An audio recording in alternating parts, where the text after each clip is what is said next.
Mark, parang nakakita ka ng multo. Kayo nang bahala dyan, ha? Siguraduhin yung malinis ang trabaho. Nasaan na yung katawan? Sabihin ba natin kay boss? Siyempre hindi. Carlos?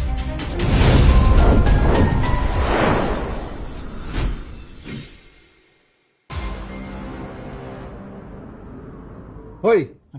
Sigurado ba kayong nagawa niyo yung trabaho at malinis? Boss, oo naman boss, malinis. Kami pa ba, boss? Sino to?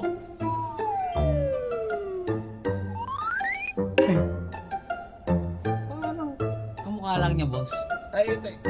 Parang siya, pero kamukha lang, boss, kamukha.